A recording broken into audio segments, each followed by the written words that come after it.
Tyranny of the Hatt by Liam Campbell and Clara Lucas. Log 5, Mountain Meetings. Stephen and Broomwell exited from the coaches. There was a low tone of Donald's whistle as he departed to go up to Peel Godred. Stephen held a map out to his face. "Kirkmacken," said Stephen aloud, putting the map of the island down, gazing towards the mountain railway in front of him, and then the Cordy Fell itself. "Machan." "Excuse me?" "It's Machan, not Macken," corrected Broomwell. "You know your Sudrian dialect well," remarked Stephen, putting the map into a bag he had brought with him, making sure it was snug.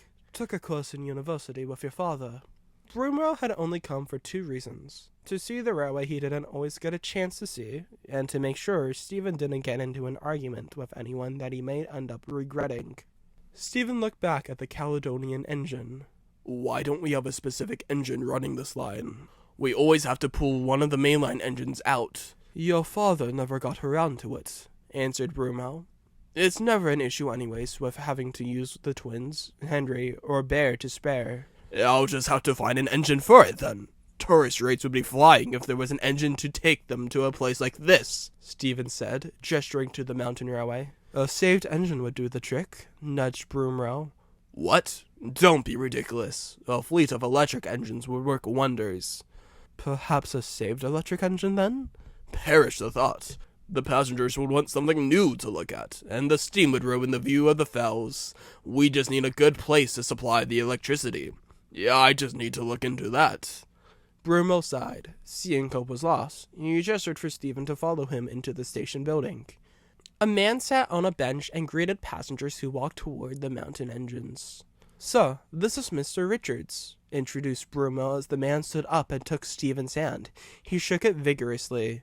"Greetings, greetings, my good sir, Broomwell," he boomed, echoing around the mountains. "Welcome to my railway, the Cordy Fell." "Yes, quaint place," remarked Stephen, glancing at the sights, pretending to be admiring.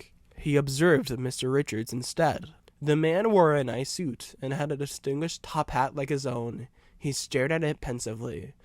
"Took after your father," said Mr. Richards. Stephen was broken out of the trance of thinking of how this man was a ripoff of his father. "Great man, sad to see him retire, but I expect to see much from you as well. No pressure, of course." Stephen grunted. "Can we talk about what I've come here to talk about? I have other important things to tend to, as you should know." "Oh yes, follow me." Stephen followed him into his office. Broomwell walked behind from a distance. Entering the office, he found it to be nothing like his own. It was much smaller in height, and his top hat nearly brushed the roof of it.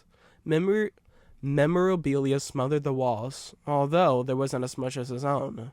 No top hat collection was in sight either. Clearly not into the hobby as much as he was. A fireplace lay to the side of the office, with ash covering the ground around it. A couple small windows looked out to the station platform. "Please take a seat," said Mr. Richards, gesturing to a chair in front of his desk. The 2 men sat down as Broomwell entered, closed the door, and stood in front of it. He fidgeted with his thumbs behind his back, waiting in anticipation for what was to happen next. "So," said Mr. Richards, putting his feet onto his desk, leaning back in his rolly chair, and holding a faxed letter in his hands. He cranked his head up to the ceiling, holding the paper in the dim light from the outside world. "You'd like to talk to me about my engines and the inclusion of diesels?" "Correct. I've read up on your railway, and it seems like a marvelous place," he rolled, clearly trying to impress Mr. Richards.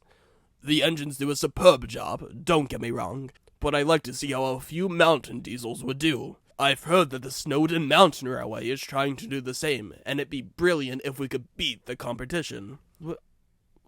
Well, I don't know, Sir Stephen. I don't have the facility to be able to run these engines." "I'd be more than happy to supply you with the equipment needed to get the engines." "Well, I'll even chip in with money if needed." "Thank you, Stephen, but I'm not looking for new engines at the moment either. I'm more than happy with the engines I currently own." "Nonsense. The diesels could be revolutionary to us." "Enough of this us, please. We are not the same company, and I shall run my railway how I see fit." You need a supplier, don't you? I mean, yes, but I don't need some oily diesels coming onto my railway.